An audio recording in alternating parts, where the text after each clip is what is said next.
Hey guys, it's Shaan, and today I'm going to be reviewing the Sony A6300. Now the lens I have with this is the Sony SEL 50mm f1.8 aperture lens. Now the lens has optical steady shot already built in, as the Sony A6300 doesn't have IBIS. And overall is okay because that just makes up for it. So in the Sony A6300 box, we get the camera body itself. We also get the electronic viewfinder piece, also the wall brick adapter for USB, the USB charger, and some quick start guides. In the Sony SEL 51.8 packaging, we get the lens, the hood cap, and also the quick start guides on that. The Sony A6300 has an APS-C crop sensor at 24.2 megapixels, shoots inbuilt 4K video. What is, if you put it at Super 35 millimeters, it will put it at a 6K image at 24 frames per second, a 6K image compressed into a 4K file. It also has built-in Wi-Fi and NFC if you guys want to transfer it to your phone directly to post on social media. It has many buttons on the camera itself and many features, such as it has a pop-out flash. You can put in a microphone and also an external monitor if you guys want, and charge it directly from the camera. On towards the bottom, you guys have the battery itself, plus also an SD card slot for your SD card reader. It also has a screen that is not a flip out screen, but does turn a little bit up and down for different viewing angles. Definitely better than nothing, so I would be okay with that.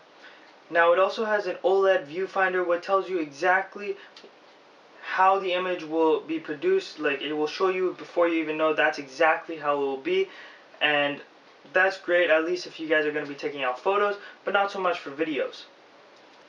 The record button is towards the side, what some people see as a downfall, but since all the buttons are customizable, you guys can change that very easily throughout the settings. It has a menu button, a flash button, an AF and MF to AEL switch, plus a button in that, a rotation knob for the different modes, what is program, aperture, shutter, and manual, 1 and 2, video, panoramic, scene, and also auto if you want to take it fully auto.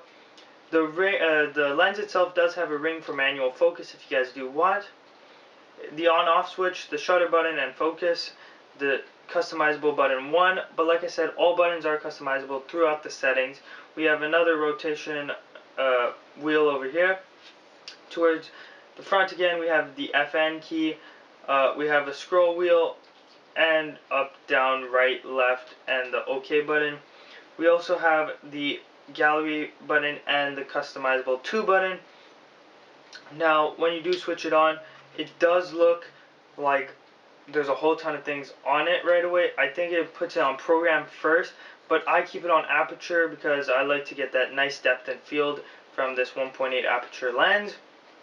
And the photos on here are amazing from the 24.2 megapixel camera. It also has 425 phase autofocus detection points, what are amazing, actually top in 2016, practically top 2017, except the Sony A6500 took that place, but just by I think 3 more phase auto detection points or so, so it's not really that big of a deal, but it has the most out of any cameras. Now videos, it does record in 4K inbuilt, like I was saying. What is at is a 6K image compressed into a 4K file, so meaning the video will be even more crisp than normal, and it just makes all the colors and everything more vibrant than usual. Now I would say that is amazing.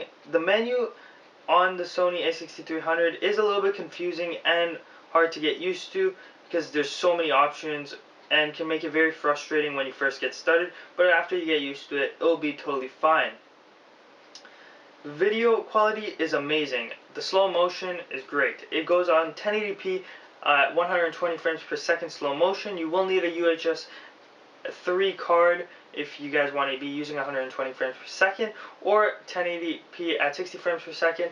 But 4K is limited to 24 frames per second or 30 frames per second. But I would recommend 24 as it gets you that 6K image. Now, the photos on here are amazing, as you guys will be seeing, and it is just great. The autofocus is great, but if you guys don't want to be using autofocus, you can switch it from auto to manual very easily, as once you get used to it, it's no problem.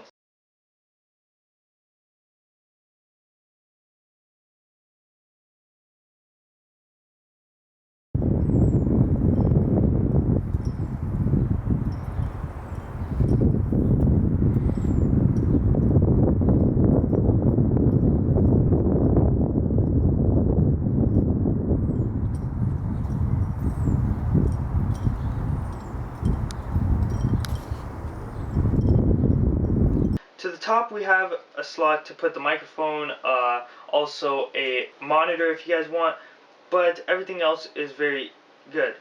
But that's all for today, guys. If you guys did like the video, make sure to give it a thumbs up. Also make sure to subscribe and turn on post notifications. Thank you guys so much for watching. Oh, this you crazy mother.